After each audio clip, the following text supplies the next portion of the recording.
Good morning, everyone. Today we're here to check out a brand new video from Popcross Studios. It was Vigilants Episode 2. Karter Sahaayak. I probably butchered that last name, sorry. Yeah, Desperation to Feel Loved. Now let's hop in and check it out. All I've ever wanted is a girl who will love me as deeply and enthusiastically as I love her. Why does it feel like I'll never find that? This wasn't a conscious thought that Karter Sahaayak had in his teenage years, but looking back as an adult, he saw how it had been a persistent longing that colored much of his youth. He remembered moments of pure desperation where his yearning to feel loved by a partner would sit like an infinite void in the pit of his stomach and would only briefly fade when he felt a glimmer of affection from someone he was attracted to. But it was only ever a fleeting feeling of love, not like how he felt now. Karter's family had moved to America from India when he was a child, and even before he started living a more conscious life, he'd always known that he didn't want a relationship like his parents had. They were in an arranged marriage, and to Karter, they seemed more like reluctant business partners than a happy couple. Any affection he saw between them was usually forced to give the appearance of being a happy couple to company. Perhaps that's why he fell so in love with romance stories. He would watch action movies and comedies as well, but would always be most drawn to the romances intertwined within those stories. At least when they were done well. He also had a passion for competition. Honestly, that's true. He'd compete at anything, always having an unusual natural joy from going up against people better than himself, as he saw that every loss taught him something. He'd even have his eyes on fighting in the Global Vigilance League someday. His uncle had been in India's top 10 fighters for years, with an ancestral power that Karter could use as well, through a set of family heirlooms called the Shakti Ke Card, or Cards of Power. Everyone in his family had the unique ability to access many different superhuman powers, but they were very difficult to control without some sort of activation. Because of this, one of Karter's... So it's like a combination of Yu-Gi-Oh! And Power Rangers? Love it. Great ancestors had made a deck of 111 cards, and each one, when stuck to a part of a Sahaayak's body, would... I just realized something. In the last episode, he said 22.2% of the population. In this one, he said 111 cards. Those are classed as angel numbers, so hold on 1 second. Okay, the angel number from last episode was 22.2. Well, 222 in the angel numbers apparently means alignment, being in the right place at the right time. And for this episode, 111 is intuition, trusting your gut and listening to your heart. Meaning, oh yeah, this is gonna be good. Awaken a correlating ability. Hopefully. Without training, using a single one of these cards could be very draining to the body. But Karter's uncle had gotten good enough that he could use 3 different abilities at once, consistently through his fights. Neat. Sadly, though, none of the cards could cure a terminal illness. His uncle passed away, and the cards were divided between Karter and 2 of his cousins. With 36 of his own, he did train with them a fair amount, but also spent much more of his time and energy in his youth looking for love. In middle school, Karter would ask girls to every dance coming up. He'd get far more no's than yeses, despite being a fairly attractive young man, but even when he did get a yes, none of these dates would ever turn into a relationship. Damn. That is, until high school. When Karter crushed on a girl, he crushed hard. He'd also make big romantic gestures to those he wanted to ask out, like giving giant bouquets of flowers to girls in the lunchroom, or sneaking into the office to sing confessions of his love over the PA system. He also started working out because he'd realized that girls were more into fit guys, which thankfully meant he also trained more with his cards of power. He figured the best way to get exercise and have fun doing it was to join the high school Vigilance League, which kept him training, even though he was mainly doing it to look good for girls. Even still, he was confused to see that he was frequently given outright rejections to his affections, or given the infinitely worse, oh yeah, maybe we could go out sometime, which inevitably led to a few weeks of hope turning into confusion, then the eventual realization that the answer all along had actually been a no in disguise. The frequent rejections hurt, and Karter didn't understand what he was doing wrong, but still, he remained undeterred. In my opinion, instead of doing that whole song and dance, and it's like, oh yeah, I guess maybe we could try. I don't say yes or no. I mean, it should be that. Yes, let's go on a date. No, let's not go on a date. Simple and straightforward. In his early life, he Don't was be a cowardice. naturally optimistic person who knew that he could get rejected over and over again, but all it would take is eventually getting the right person to say yes. And in the 11th grade, he thought he'd finally found that one. Her name was someone said Marika yes? Cho. She came to Carter's school at his same age, but was a year above him because she'd skipped a grade. She was also on track to get a full university scholarship for her youth vigilance record. She had the unique pairing of being able to transform into a humanoid fish creature with a tail and durable scales that made it difficult to harm her, along with teleportation. She Ooh, trained consistently to interesting. hone the use of these abilities in tandem to produce a very uncommon fighting style. Of course, she joined the high school's vigilance team, and that made Carter even more excited to go to practice. He developed a crush on her instantly, despite knowing very little Obviously. about her. And for the first time, someone showed true, genuine appreciation for his affections. Marika hadn't been nearly as driven to find love as Carter, but was enamored with him quickly for his open honesty of his feelings for her. She told Carter she Good was job, very focused Karter. on her budding Karter, vigilance good. career, but that she would love to go out with him. They had a passionate start to their relationship, and Carter showered her with compliments and gifts. One of their favorite things to do together was to go to a park near their homes, do a bit of training in the outdoor gym there, then curl up under a large oak tree, resting against each other. They'd Aww. also always say hi to the old man in large robes that seemed permanently placed on the same park bench, with a soft grin on his face. They'd say hi to him, and he'd nod happily to them. Then, as they sat against the tree, they'd make up stories about him being a secret spy or a billionaire investor who didn't need to work now and just spent his life sitting in the park while more money rolled into his bank accounts. It was a funny little game, but in truth, Carter didn't care what they were doing as long as they were together. Mostly, though, That's good Carter and for him. Marika would spend a lot of their time training, and it was a win-win because Carter loved spending time with her and loved competing with someone who was clearly better than him.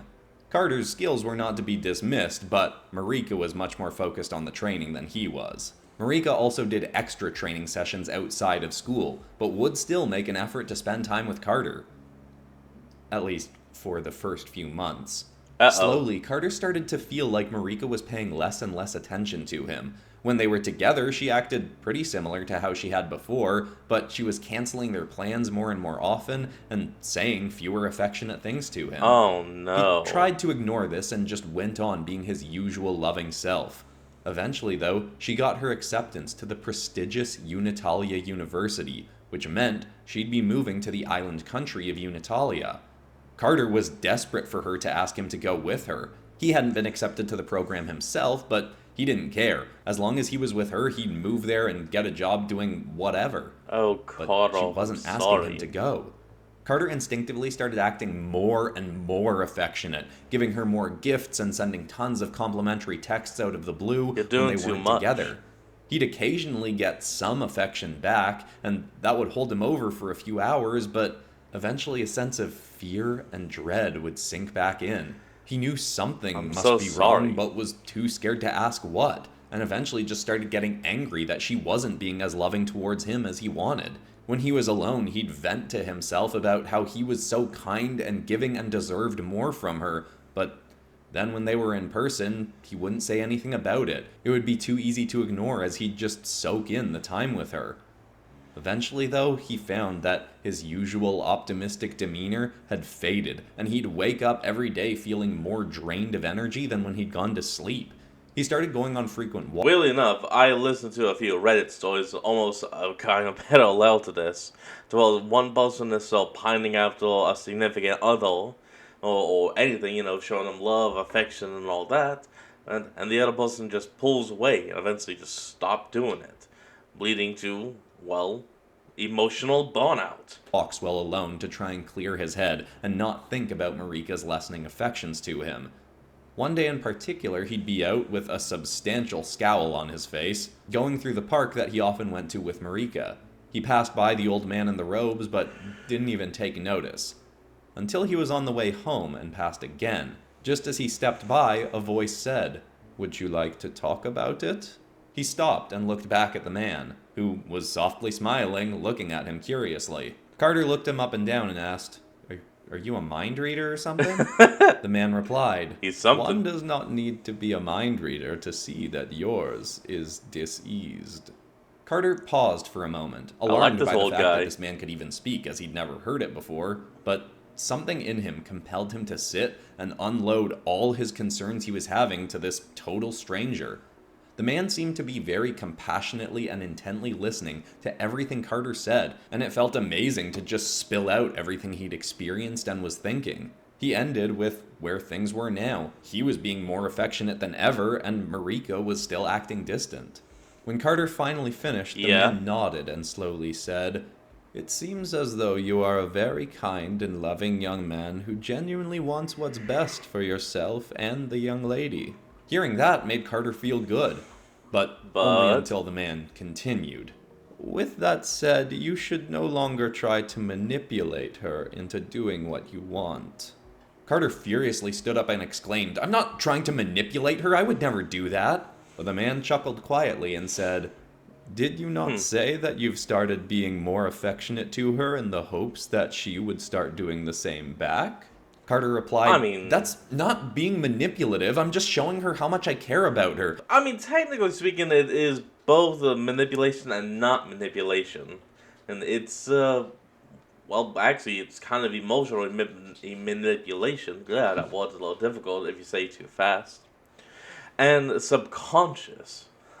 "And I deserve to get some love back for that, don't I?" Oh, there it The is. man then said, "Giving love with the intent to receive something in return is not truly giving love." Karter was in a huff and wanted to retaliate, makes a transaction. but a part of him knew what the man was saying was true. He then continued, "Luckily for you, I have a solution to quickly rid yourself of all your relationship woes. Ask her what's up." Karter left soon after that, feeling terrified, but at least thinking... I'm sorry, but that is hilarious as all hell. This wise old man giving him relationship advice, but then ends it by just saying, "Ask her what's up." It's like, oh, come on, you can't say that more wisely? Whatever. about why he felt that way more deeply for once. He was scared of coming across as needy if he asked her why she wasn't being more affectionate, and was more scared still of learning that maybe Marika didn't want him to come to Unitalia with her. Despite his fears, he got Marika to meet up with him, and he finally asked her why she was being more distant. She told him almost exactly what he'd feared. She said she loved how warm and kind he was to her, but that as they'd gotten closer to her graduating, she'd started to think she wanted to spend the next few years focusing on her career exclusively. She said that Karter was an incredible boyfriend, but she didn't think their relationship was what she needed at this point in her life. She'd wanted to make things work because he was so kind, but now she was starting to think it wasn't going to happen. Marika told him that as much as it hurt her to say it, their relationship had to end. Karter went home and wept, thinking he'd just lost his one shot at the relationship he'd always wanted. They'd had similar interests, she'd appreciated his affections, at least in the beginning, and she'd been so loving and warm at the start, and now he was back to ground zero, with nobody, no love in his life. It's gonna happen, man. It's gonna happen. His sadness started to turn into anger. He marched back out to the park to find the old-robed man once again, and said, "She dumped me! You didn't get rid of my relationship woes, you made everything worse!" The old man still just softly smiled. "Is this worse? Your choice was either continue on in a relationship that made you feel deeply unfulfilled and confused, or learn the truth of why she'd grown distant and set yourself and her free. The condensed pain you feel from this rejection will pale in comparison to the pain of remaining in a relationship where you feel scared and confused, will it not?" Yeah. The man saying that cut through Karter's anger. He was right again. And worse still, it made Karter realize that if he hadn't talked to Marika, and it had just gone on with her only kind of feeling it, they could have both ended up stuck in an unhappy relationship, just like Karter's parents. the exact thing he'd been trying to avoid. Ooh. Karter sat down, his anger having I actually kind of love a trope like that. Like, dude is trying to avoid becoming like his parents, but is unknowingly becoming exactly like his parents. shifted back to sadness, and now more open to what the man had to say. Karter asked, "So, what do I do now?" He replied, "Stop seeking love outside of yourself. Become love, embody it through the things that bring you joy. What is it you love to do that does not involve seeking a romantic partner?" Karter had invested Not so bad. much of his life in finding and keeping a relationship that everything else felt distant. But he said he liked Vigilants tournaments, and he really enjoyed competing with people better than himself. But his favorite person to train with had been Marika, and now that didn't really feel like an option. Well, The old you man can stood train up with his puddles. robes billowing down from his shoulders as he said, "Well, for now I suppose you can train with me." Karter kinda chuckled and said, "No offense, but Come I don't want on. to hurt you, sir." Then the man whipped off his robes and revealed an absolutely shredded physique. Across his back was Oh, yes, of course. It's the classic trope of the old man is secretly ripped as all hell. Damn. tattooed a giant fierce bear sitting and making an E shape with its body. Karter recognized this tattoo instantly. The man he'd been speaking with had once been an American Vigilance legend named Eggard Swolle, who one day had vanished Swolle. from the league scene. His name is Swolle. God bless. This is hilarious now. Despite a short frame, he had S-tier super strength and the power to summon the glowing image of a bear around his body to intimidate his opponents and put on quite a show. He told Karter that he had given up most of his Vigilance lifestyle when he realized that it wasn't bringing him true happiness. But then he found that through meditation and contemplating the prior emotional waves of his life, while also learning to be more fully in the present, the peace he'd long wanted was found.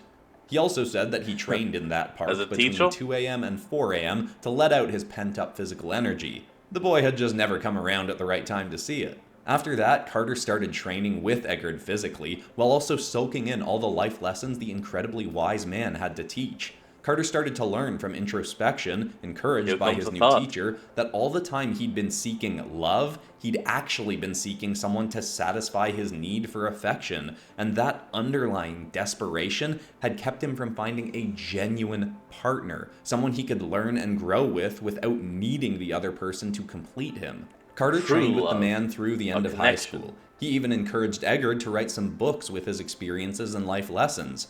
Karter took on the job of publishing the books, and together they garnered a fair amount of success, with many that's people nice. then hiring Eggard through Karter for speaking engagements.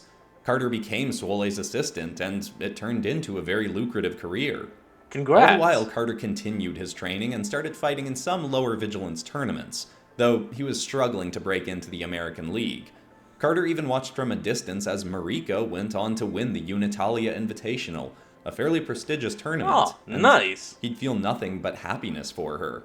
He spent more than a decade working with Eggard, and in that time, he still liked the idea of finding a relationship, but no longer felt the need to pursue it to fulfill him. His life had become full without it, so when he did eventually find one, it would just be another beautiful addition to an already full life.